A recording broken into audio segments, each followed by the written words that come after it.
Hi, welcome to Infusion, the podcast. I'm comedian Chris Patrick, a.k.a. Self-Proclaimed Power Man, and I'm here with my co-host and significant other, Rach. Hi, guys. Today we got a special show. Now, as you know, it's the 1-year anniversary of the George Floyd death, and today they're going to be doing a march in lieu of the anniversary of George Floyd's death. Now, as you know, me and Rachel are an interracial couple. I'm black, she's white. Are we? And yeah, we are. Well, we're just a couple, but statistically, everybody looks at it that we're an interracial couple. Now, during the uprising last year, there was a lot of stuff going on, as we know, but we have interracial kids, and we had to take the kids. Rach has, they're my stepkids, and Rach we had to take all 5 kids. When you want to claim them. Yeah, when I want to claim them. But we had to take our kids, because I looked at her and she looked at me, and we were like, okay, you know what? We have to sit them down and talk about what's going on, and talk about race relations, and talk about now. If you don't know about the kids, a lot of them, they grew up in Ballatin, Minnesota, which is about 15 minutes from Marshall, Minnesota. So they grew up pretty much in rural Minnesota. What the kids would call whitewashed. Yeah, whitewashed. But then we moved to a suburb of Minneapolis. We moved. They moved down from the country into the city. I've always been kind of a city guy. I grew up in the suburbs, but we had to sit them down and we had to talk about what's going on and race relations and stuff like that. So, Rach, what are some of the things you wanted to say about this? So one of the first things we really want to hit on is that we do not have problems against the cops. No, we don't. We don't have problems with the cops. In fact, we understand that it's a very hard job. Yeah. It is a hard job. It is a hard job. And it's one of the first people that we call when we, need help. Yeah. So we just think there needs to be more education, and we will touch base with that on our next podcast. Yeah, definitely. And it is a tough job. I remember talking to my uncle. I said, well, cops have a lot. And my uncle was like, well, hey, that's what they sign on for, which is true. But there has to be listening to Matt McNeil's show, and he has a guy on Jeff Stein. And Jeff Stein said that cops have to deal with a lot more than they used to have to deal with. Just like schools have to deal with a lot more. I remember I work in a school, and they give the kids breakfast, they give the kids lunch. I remember when I went to school, you got one meal, you got lunch, that was it. Okay, but you got to deal with certain things and certain diseases and certain things that are going on with kids nowadays, and schools have to adapt. And why not our police department? Absolutely. The whole hospital and just healthcare in general have to adapt every single time something new happens to us. So. Oh yeah. And with that going on, and with this uprising going on, is that this stuff is coming to fruition, which is good. But one of the things that gets me is I see people going, well, and Black Lives Matter people, they're protesting on it. But when you see the video, do you actually see the people in it? They're not all black. They're black, they're white, they're Asian.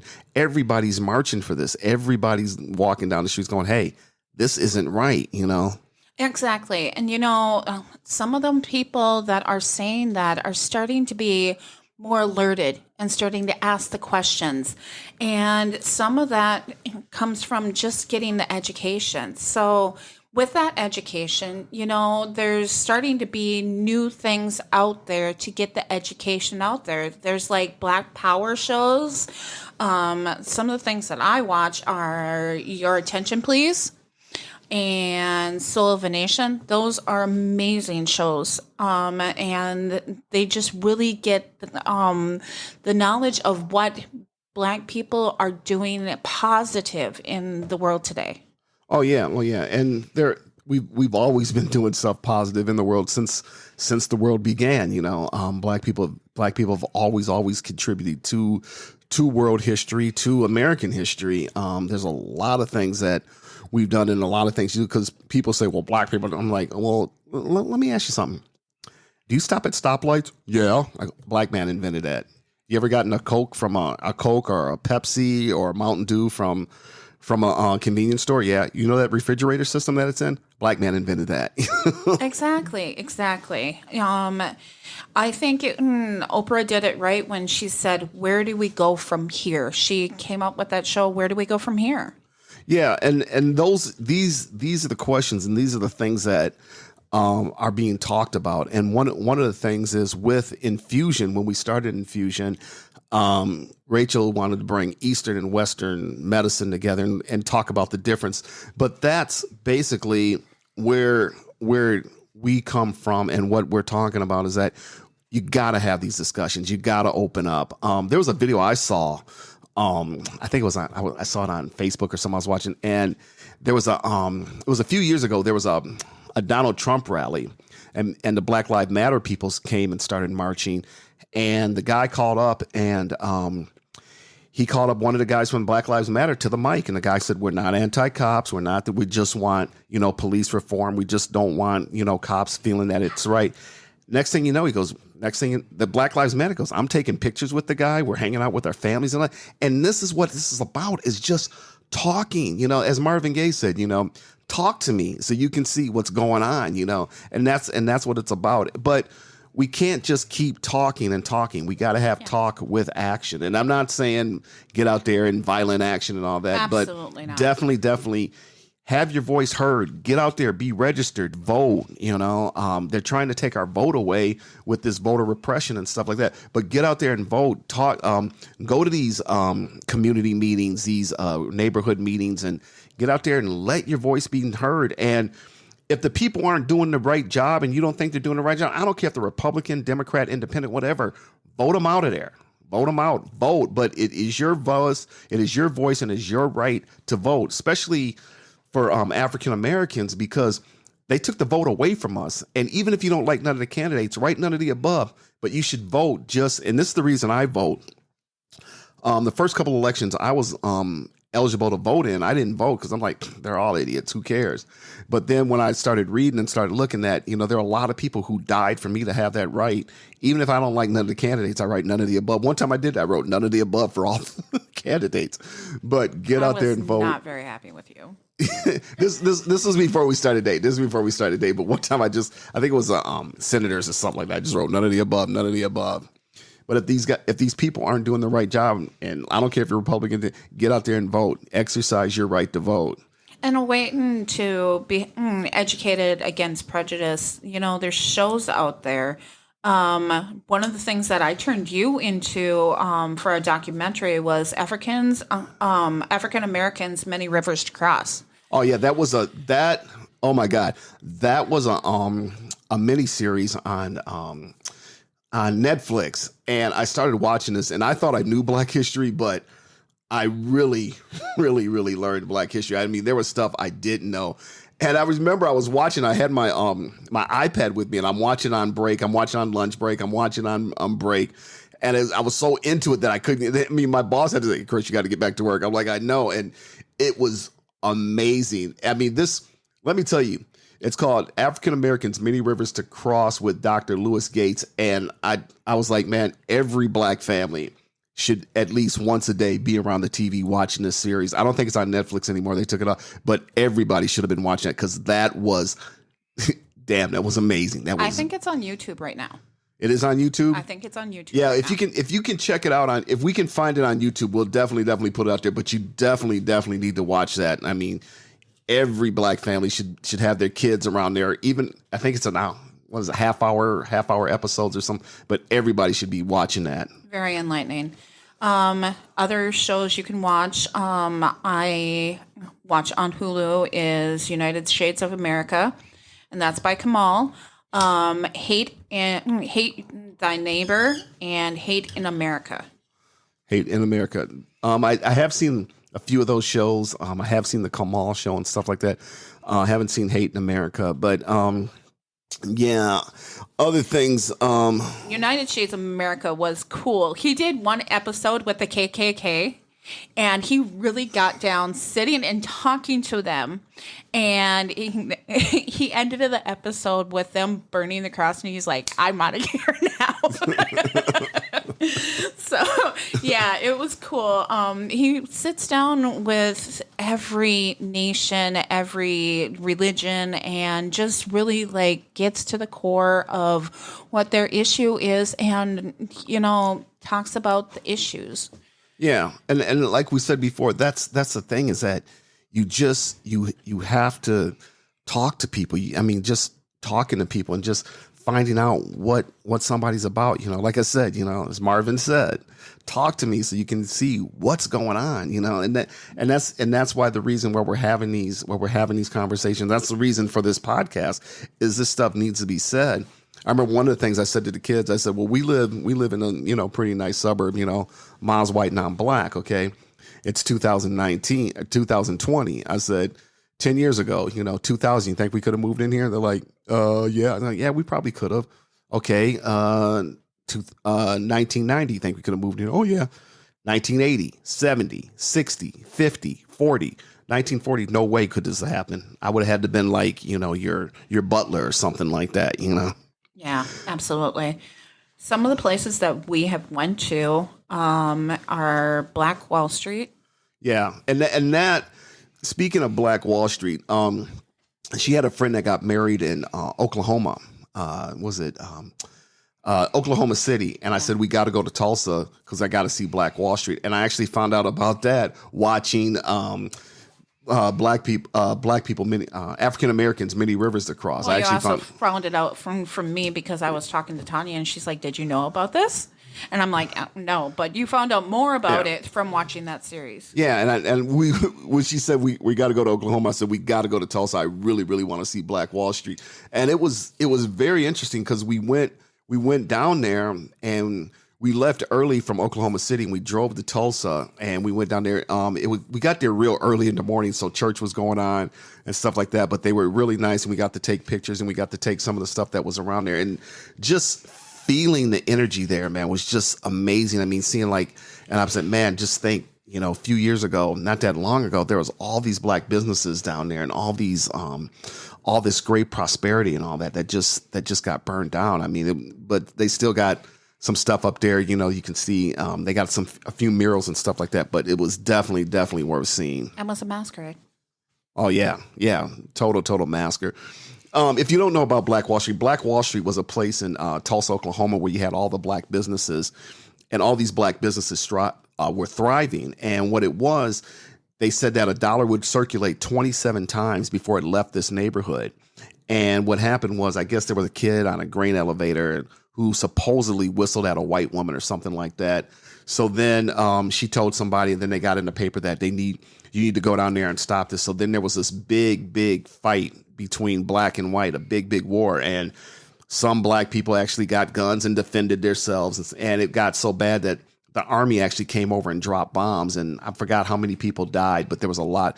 And the interesting thing about this is that it's been out of the history books, but now it's starting to come to fruition because a lot of people are starting to talk about it, that, yeah, this did happen, and it was a thing too, that our own government dropped the bombs on us. And it was, like I said, it was one of those things that when we went to Oklahoma, we definitely had to see it. And we also got some pictures outside Booker T High School, I think it was. Yeah. Another place that we went to was the National Civil Rights Museum. The National Civil Rights Museum. Oh yeah. In Memphis. Yeah. Yeah, I feel like you got us. Okay, what happened was we had went to when we first started dating. When I said, as soon as I get a new job, we're definitely gonna take a trip. So we went to Memphis because I'm a big Elvis fan. Boom, boom, boom. So we went to Graceland, and last time I was there with the comedian Fancy Ray, we didn't know totally spaced it out, and we didn't know that the Lorraine Hotel was there. The Lorraine Hotel was the last place Martin Luther King was before he died. And what happened was they actually turned this into a museum, and they it's really cool to see. Intense and beautiful. Yeah, and they also too they attached to it the Civil Rights Museum. And one of the things is they take you up where the last room Martin Luther King was in before he was shot. And they have the rooms still set up the same way and stuff like that. And it was really intense. The only thing about that, there were some people across the street handing out pamphlets that said stop exploiting the legacy or something like that. But I was so eager to get to Stacks, and I wanted to grab some stuff and just see what they were saying and stuff like that. But it's definitely worth seeing. If you're ever in Memphis, that's one of the things you definitely got to see. Yeah, and before you even get all the way up to his room, the history in it is just amazing. They start a video and then they part the screen and you start walking through and you just get a heaviness and just an intense education through it all. Yeah. It was definitely mind blowing. But when we go to Washington, D.C., I want to go to Virginia Plantation on the Virginia Plantation tour. That's definitely one of our next stops in the future. Oh yeah, definitely. Yeah, we were trying to go to Washington a few years ago, but Rach had some medical problems, so we ended up going to Colorado. Still had a great time, but also some of the things we definitely want to talk about is the uprising and talking to the kids, because we just felt that the kids were. Our kids, like we said, are biracial and talking. Like we had a daughter who was, she was shoplifting. She was stealing things, and it got so bad to where I said, I'm gonna have to have an officer come over and talk to you, And we had to tell her that, listen, because of who you are, and the color of your skin, that you're if you keep going down this road, this is what's going to happen legally. These are the things that can happen to you legally. And first of all, she's not big enough or strong enough to go to juvie. Trust me. They'd have her cleaning floors and all that, and that'd be the inmates. But one of the things is we told her is that, you could say, well, my grandparents are white and my cousins are white and all that. But it's like, no, that's not going to matter. They're going to look at you. They're going to see the color of your skin, and you're going to get in some deep trouble, right, and can get put in jail for that. So, luckily she's stopped now. She's turning it around slowly but surely. But it was also one of those things too, to where we had to have this conversation about race, because one of our daughters works at a dinner theater, and a customer said, and she didn't want me to know. A customer said, "Oh, you speak pretty good for a colored girl," and I was just like, "That's actually not what they said. They said you're very good at your job for a colored girl." Yeah, and she didn't want me to know, and she was mad that Rachel told me, and I was like, "Yeah, I'll bring you your food." That's just the way I was. Yeah, you want your food? Yeah, you're gonna get your food, all right. That's the way I grew up. Like, yeah, I'm gonna show you a colored person. But that's the thing too, and it's not just if you're interracial. I think people all over. I mean, if you're white, black, Asian, whatever, you should all have your kids sit down and talk and having these conversations about what is going on. About this stuff. Because I was watching a show, and I don't like to call it a riot, because I don't think it was an uprising. It was an uprising saying that, listen, this injustice, this is wrong, and it has to stop. And the people are definitely speaking. And it's not just black people. It's every single person that is done with this. Yeah. Yeah. And also too, you got to remember that cops, they work for us. We put them in that position. They work for us. They're supposed to be representatives of us. They're supposed to be protecting us. Yes. Our tax dollars go to pay their salaries. They're supposed to be protecting us. So,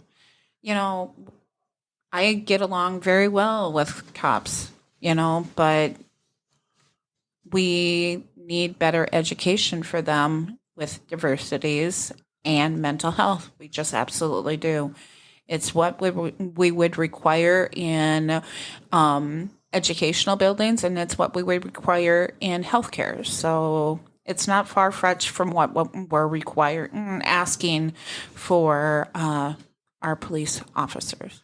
And that's one of the things, too, because I know the Floyd family got, I think it was $26 million.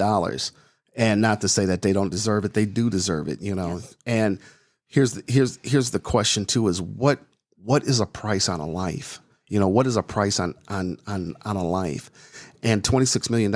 And think about it, well, these people, they got $26 million. Well, but you got to look at it like this. Okay, $26 million. That's $26 million that could have hired more cops. That's $26 million for training. That's $26 million for things to protect cops, bulletproof vests and equipment and stuff like that for cops. So when you see this stuff, you can't just look at it and go, oh, well, they're just doing this and blah. You got to look at it that affects you too. That affects your community too. That affects your protection. That affects stuff that could be going for your protection, for things that could work for you. So everybody's affected by this, you know? Yeah, exactly. When people say that, I'd love to sit them down in front of the movie Roots or Amistad or 12 Years a Slave. They'd definitely get some education and maybe change their mind. Yeah. Roots was an amazing movie. Definitely, changed my mind. I watched the original when I was in school, which was astounding to me because I watched that when it was in the 90s. And in the 90s, to allow Roots to be watched in my school, I grew up in the Twin Cities, but where my kids were growing up, the first part of their life, there's no way they would have had the movie Roots. Well, that was one of the things it's interesting with the Roots because I remember I was in 5th grade and my teacher goes, you got to go to this room. I'm like, what I got to go to this room for? She goes, just go to the room. I'm like, what I got to go there? So I walked into the room and a lady, I'll never forget her name, Mrs. Benson. She goes, hi, you must be Chris. I'm like, yeah. She's like, what am I doing here? She goes, well, your teacher says you're really into Black history. I said, yeah. So she had like these, back in the day, they used to have these comic books, like, autobiography comic books and stuff like that for kids, And that's where I learned about George Washington Carver. That's where I learned about Crispus Attucks. That's when I started reading this stuff and I was just like astonished. I went home, I go, Mom, look at this. And she's like, where are you learning that? I'm learning it in school, And I remember I actually did a report on Crispus Attucks. And that was one of the things that really opened me up to Black history, and that was one of the things that made me feel good and feel good about being African American. About, man, we've done a lot, and there's a lot of stuff out there. So, and I love learning about African American history, especially with. I remember there's a video on YouTube where actor Morgan Freeman, who's a great actor. But he says we shouldn't have Black History Month. He goes, Black history is American history. And I'm like, absolutely. Yeah, it true. But this is stuff they don't teach. And to take a month out of the year, to give us a month out of the year to go to honor the stuff that we've done and honor what we've done and what we've had committed that people don't know. Yeah, not enough. Yeah, because I can go on forever about some of the stuff in Black history, some of the stuff that you don't know. I mean, from the Revolutionary War to, if you ever look at the true painting of George Washington crossing the Delaware, there was a black guy on the boat, and that guy was a sharpshooter. I'm not sure what his name. I think it was Prince Whipple or something, but he was a sharpshooter who contributed a lot to the Revolutionary War. Well, I think we should talk about our footage that we got. That was some amazing things, and we got something special when we got our footage. Oh, yeah. So from Bob Hull, and you guys will see that in our social media stuff. Coming up. The Native Americans want to pair with the African Americans and bring something beautiful to pair them together. And you guys are just going to have to look at the social media. It's the most beautiful thing that I've ever seen. And they want to unite both nations. Oh, yeah. Yeah, we're in contact with him soon, so hopefully we can get him. We definitely want to have a podcast with, and also too, we are still looking for that interracial couple to be guests on our podcast. So if you know anybody who's an interracial couple who have kids under 20, and would love to be a guest on our podcast, please hit us up on social media. Rach, can you tell them where they can hit us up at? Oh yeah, Love Infusion Health at gmail.com. loveinfusionhealth@gmail.com. So you guys take care of yourselves, take care of your families. What else we got? Oh, we can talk about Green Book. Green Book. I've only seen pieces of Green Book. I haven't seen all of Green Book. I know about Green Book, but I haven't had time to actually watch the whole movie. Oh, you've never seen the movie, like the whole thing? I've only seen pieces. I haven't seen it from beginning to end. So, well, you could tell people what Green Book is. You do know that. I do know. Okay, Green Book basically. From 1936 to 1966. From 1936 to 1966, with the advent of car and people traveling more and people doing more long distance traveling, there were places where black people couldn't stay. So they came up with this book called the Green Book, where this was friendly to African Americans. So you could stay at this is an African American hotel or motel you can stay at. These restaurants you can eat at and stuff like that. And they had that for all over the nation. It was called the Green Book. Yep. What else can we talk about? Sorry, you guys. You know what? I've been up since 5:30 this morning. So, what I want to touch base on is today is May 25th, and we can come together, even if it's being quiet for that 8 minutes and 46 seconds on your own, and just touching base with the universe and saying a blessing, or, on Facebook, there's tons of ways to connect online with what is happening today. And at the George Floyd site, there's going to be people there. So let's make this movement happen. It's time for a change. Yeah, definitely time for a change. And as Sam Cooke said, a change is going to come, but it's definitely a time for a change. And it's time to talk. It's time to have these conversations. It's time to open up. It's time to talk to people, and it's time to talk to your kids. And it's time for everybody to be educated. Yeah, be educated and have these conversations. Have these conversations with people you work with, people of color, people of different races. No matter what, it's definitely worth having these conversations. I'm gonna tell you a story. I remember I worked with a guy, my friend Tony, we're still friends. He's Vietnamese, and he goes back to Vietnam every few years to see his family. And back in 2005, I had the opportunity to go with him because I love to travel. I'm like, I've never been there. Yeah, be an experience. And I learned from what I saw and some of the things I saw. It was just like, I came back with a new understanding of what I have, because some of the places I look, like where I live, my apartment at the time, I had a 2-bedroom, 2-bathroom apartment at the time. And I said, man, if this was in Vietnam, they'd have like 6 or 7 people living here comfortably, So it really made me appreciate what we have here and what I have, So it's really good to have these conversations. It's really good to open up, It's really good to talk to people. Absolutely. And this ain't just black and white, I mean, I know people who are afraid of gay people and stuff like that, but it's like, have you ever talked to them? It's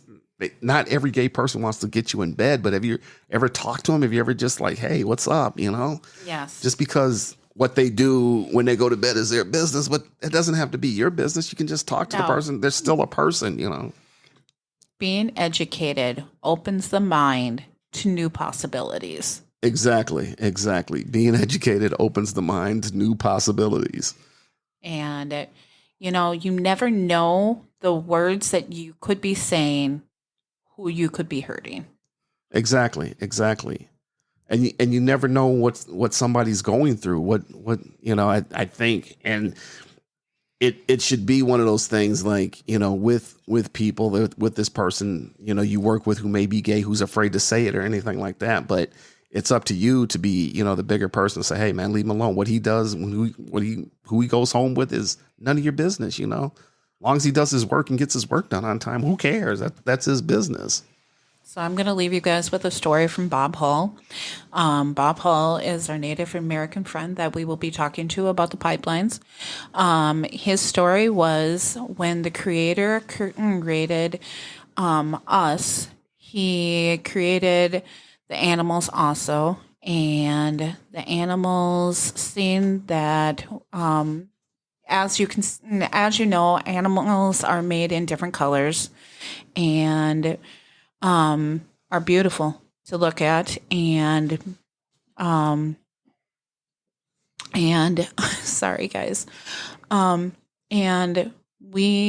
the animals, seeing our ignorance from not seeing the beauty in each other, so they decided to start disappearing from us. That's why animals do not live peacefully with us anymore and start to hide from us.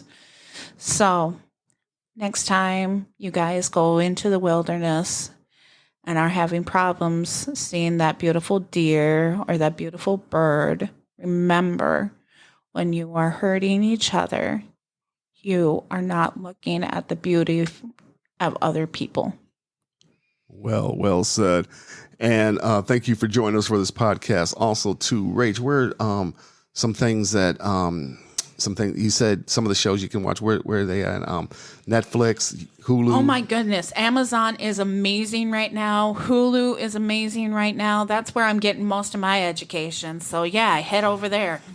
And like I said, if you're an interracial couple and you would like to be a guest on future podcasts, please hit us up. Where can they hit us up at, Rach? Loveinfusion.com at gmail.com. Love, LOVEINFUSION, loveinfusion at gmail.com. Love Infusion Health. Love Infusion Health, HEALTH. You guys have a great day. At gmail.com. Thanks a lot for joining us. Our hearts go out to the family of George Floyd, and have a peaceful march, and thoughts and prayers to everybody. Thank you so much. Thanks for joining us for Infusion, the podcast. I'm comedian Chris Patrick, a.k.a. Self-Proclaimed Power Man, and my significant other and co-host, Rach. Yes, you guys have a great one. Take it easy.